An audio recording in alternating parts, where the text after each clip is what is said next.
Welcome दोस्तों। आज के इस वीडियो में हम उप्स के कंसेप्ट इनकैप्सुलेशन के बारे में डिस्कस करेंगे।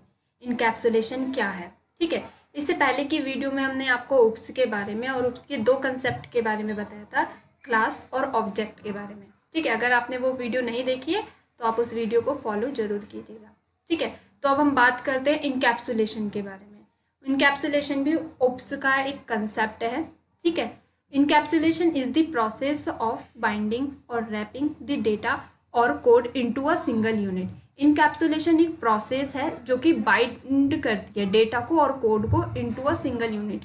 एक सिंगल यूनिट में हमारे कोड को और डेटा को वो बाइंड करके रखती है, ठीक है। एज ए एग्जाम्पल की हेल्प से अगर मैं आपको समझाऊं तो जैसे a capsule, it is wrapped with different medicine. जैसे कि कैप्सूल जो होता है वो रैप्ड होता है बहुत सारी मेडिसिन के अंदर, यानी कि छोटे से कैप्सूल के अंदर बहुत ही छोटे छोटे दानेदार की काफ़ी सारी मेडिसिन होती है। अगर हम उसे कैप्सूल में रैप नहीं करें तो वो बिखर जाएंगी, ठीक है, और उन्हें एक्सेस करना काफ़ी डिफ़िकल्ट होता है।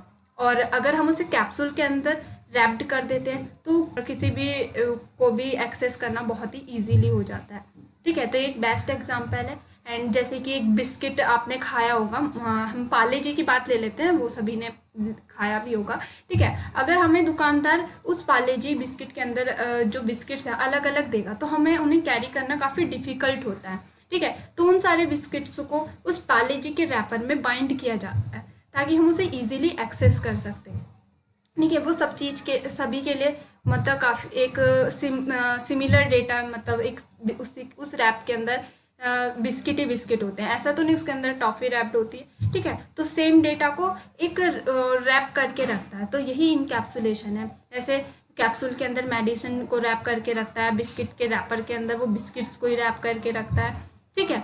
तो इस तरीके से इस सेम डेटा को एक सिंगल यूनिट में रैप करके रखता है, ठीक है, बाइंड करके रखता है। तो ये इनकैप्सुलेशन है। एग्जाम्पल में जैसे कि सेटर और गेटर मेथड, ठीक है। सेट मेथड क्या करता है, ये वैल्यू को सेट करता है, और गेट मेथड क्या करता है, ये रिटर्न करता है वेरिएबल की वैल्यू को। तो ठीक है, प्रैक्टिकली मैं आपको समझाने की कोशिश करूंगी तो आप ध्यान से समझिएगा। तो चलिए स्टार्ट करते हैं। सबसे पहले हमने एक पैकेज बनाया, ठीक है, ये पैकेज है। इस पैकेज का नेम मैंने दे दिया इनकैप पैक, ठीक है। आप चाहे तो कुछ भी दे सकते हो, ठीक है। देन उसके बाद मैंने सेमीकोलन लगाया और अपनी एक क्लास बनाई। इस क्लास का नेम हमने दिया एम्प्लॉय, ओके। एम्प्लॉय का नेम, क्लास का नेम एम्प्लॉय देने के बाद हमने यहाँ पे क्लास का ब्रैकेट ओपन किया। उसके बाद हमने वेरिएबल बनाया आईडी, जो कि इंटीजर टाइप का है, और हमने प्राइवेट इस अपने आईडी को प्राइवेट लिया, ठीक है। हमने नेम भी प्राइवेट लिया और सैलरी फ्लोट में ली हमने, जो कि प्राइवेट है, ठीक है। देन उसके बाद हमने गेट मेथड बनाए आईडी, ठीक है। जैसे कि गेट मेथड क्या करता है, वैल्यू को रिटर्न करता है, तो ये रिटर्न कर देगा आईडी को। उसके बाद हम इस आईडी की वैल्यू को सेट करेंगे, ठीक है। तो पब्लिक वॉइड सेट आईडी और इंट में आईडी, ठीक है। This dot ID and ID, जो भी आईडी की वैल्यू होगी, ठीक है। दिस कीवर्ड क्या करता है, ये क्या करता है, करंट ऑब्जेक्ट को रेफर कर देता है, ठीक है। तो जो भी इसके अंदर वैल्यू होगी तो जो वो वैल्यू क्या करेगा, दिस कीवर्ड वो वैल्यू को करंट ऑब्जेक्ट को रेफर कर देगा और वो हमारा प्रिंट हो जाएगा जो भी आईडी की वैल्यू होगी, ठीक है। देन सेम उसी तरह जिस तरह हमने आईडी को गेट किया और फिर सेट किया, उसी तरह हम नेम को भी, ठीक है, ये स्ट्रिंग टाइप का है, इसको भी गेट कर लेंगे, रिटर्न करा हमने नेम, एंड देन हम नेम को भी सेट कर लेंगे।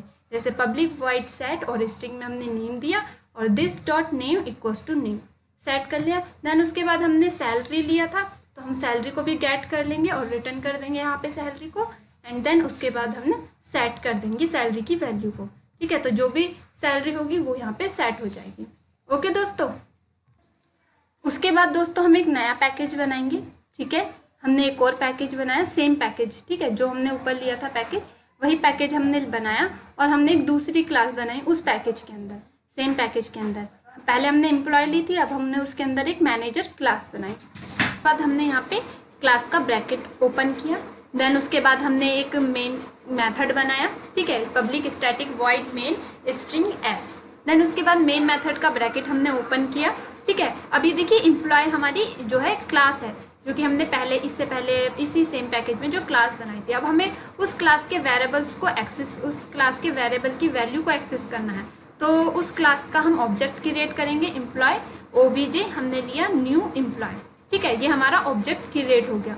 ऑब्जेक्ट क्रिएट करने के बाद जो भी वैल्यू हमें सेट करनी है, जो हमें वैल्यू देनी है, वो हम वैल्यू यहाँ पे सेट कर देंगे। तो हमने लिखा obj.set id, id की वैल्यू जो भी आपको देनी है वो यहाँ पे आप लिख दीजिए। मैंने यहाँ पे 2580 है, आप चाहे तो कुछ और भी ले सकते हो, ठीक है। उसके बाद सेम ऐसे ही मैंने नेम की वैल्यू भी सेट कर दिए। नेम की वैल्यू मैंने ले ली हेमा, जो नेम है हमने हेमा ले लिया। स्ट्रिंग में होता है इसलिए हमने यहाँ पे 2 कॉलम्स लगाए हैं, ठीक है। सेम उसी तरह हम सैलरी की वैल्यू को भी सेट कर देंगे।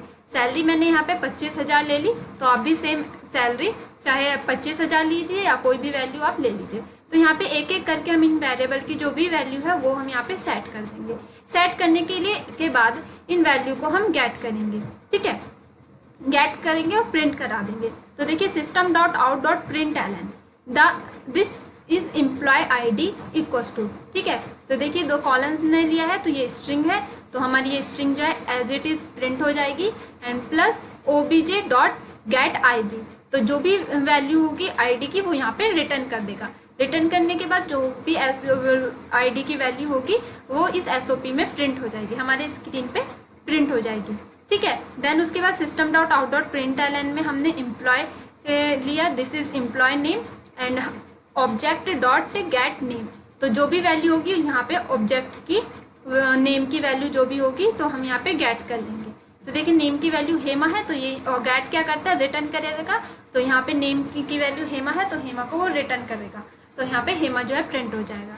देन सेम उसी तरह हमने सैलरी को भी, ये जो दिस इज एम्प्लॉय सैलरी ये स्ट्रिंग है, तो ये एज इट इज प्रिंट हो जाएगा। और यहाँ पे obj.getSalary, तो जो भी सैलरी होगी वो यहाँ पे गेट करेगा और सैलरी को रिटर्न कर देगा। तो यहाँ से 25,000 है, 25,000 को वो गेट करेगा। गेट करने के बाद गेट जो मेथड होता है वो रिटर्न कर देता है वैल्यू को, तो रिटर्न कर देगा 25,000। तो इस तरीके से हमारी ID की, नेम की और जो सैलरी है इन सब की वैल्यू जो है हमारे स्क्रीन पे प्रिंट हो जाएंगी, ठीक है दोस्तों। तो अब मैं आपको ये प्रोग्राम जो है रन करके दिखाती हूँ। तो उसके लिए हम सबसे पहले जो पहली क्लास बनाई थी हम उसे कॉपी कर लेते हैं, ठीक है। तो यहाँ से हमारा पैकेज स्टार्ट हुआ था, यहाँ से हम इसको कॉपी कर लेंगे,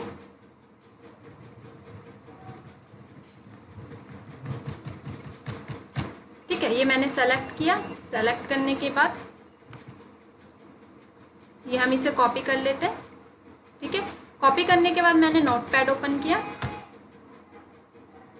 ठीक है दोस्तों। ये देखिए हमारा नोटपैड ओपन हो गया। मैं इसे यहाँ पे पेस्ट कर देती हूँ Ctrl+V की हेल्प से, आप भी पेस्ट कर लीजिएगा, ठीक है, ठीक है। अब हमारी क्लास का नेम क्या है, एम्प्लॉय, तो हम एम्प्लॉय के नेम से अपनी ये जो फाइल है इसको सेव कर लेंगे, ठीक है। तो फाइल में गए हम, फाइल में सेव एज में, ठीक है। हमने यहाँ पे क्या किया, एम्प्लॉय एंटर किया और .java, ठीक है, और सेव कर दी।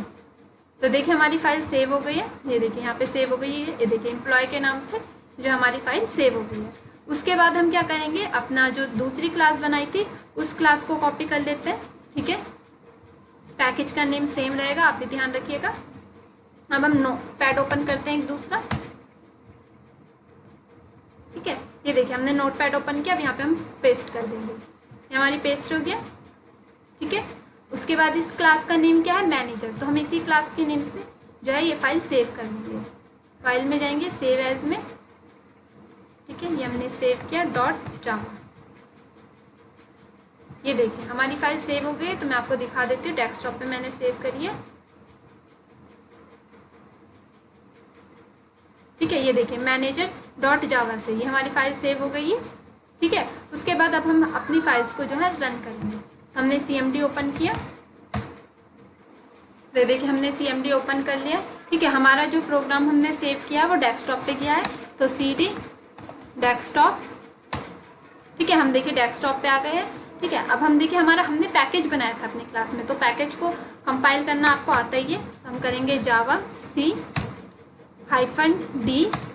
और करंट डायरेक्टरी में तो हम डॉट लगाएंगे। देखिए हमारी फाइल जो है डेस्कटॉप पे और ये हम डेस्कटॉप की डायरेक्टरी में, तो करंट डायरेक्टरी के लिए हम डॉट लगाएंगे, स्पेस देखिए और यहाँ पे स्पेस। देन उसके बाद जो क्लास का नेम है वो दे देंगे। हमारी क्लास का नेम था, सबसे पहली वाली क्लास का जो हमारा नेम था वो था एम्प्लॉय, ठीक है। तो यहाँ पे हम एम्प्लॉय दे देंगे और .java, ओके। ये हमने एंटर किया, ये देखिए हमारी फाइल जो है कंपाइल हो गई है। देन उसके बाद सेम ऐसे ही हम दूसरी क्लास का जो नेम था मैनेजर, इस क्लास को भी हम कंपाइल कर लेंगे सेम इसी तरीके से। बस यहाँ पे हम क्या करेंगे, क्लास का नेम चेंज कर देते हैं। ठीक है, मैनेजर। अब हम इसे भी कंपाइल कर लेते हैं। ये देखिए हमारा कंपाइल हो गया। अब हम अपने प्रोग्राम को रन करेंगे।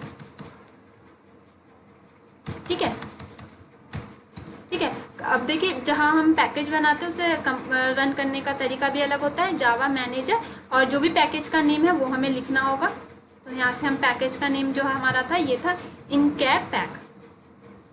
ठीक है, तो ये हमारा पैकेज का नेम था, तो हम यहाँ पे पैकेज का नेम लिख देंगे और डॉट और फिर उसके बाद क्लास। ठीक है, तो यहाँ पे हम इसे अब एंटर करेंगे। ये देखिए यहाँ पे जो वैल्यू है वो प्रिंट हो गई है। This is the employee ID. ठीक है, हमने जो वैल्यू सेट करी थी 258। ठीक है, ये हमारी यहाँ पे आईडी की वैल्यू आ गई। नेम हमारा हेमा, और देखिए हमने फ्लोट में ली थी तो पॉइंट में ये वैल्यू, ये जो हमारी सैलरी है वो यहाँ पे आ गई है। ठीक है, तो ये देखिए हमारा प्रिंट हो गया। तो ये हमारा इनकैप्सुलेशन का एग्जाम्पल था। ओके दोस्तों, थैंक यू सो मच। अगर कोई भी कन्फ्यूज़न हो तो आप हमें कमेंट ज़रूर कीजिएगा, और हमारी वीडियो को लाइक, शेयर और हमारा चैनल सब्सक्राइब करना मत भूलिएगा। Thank you so much.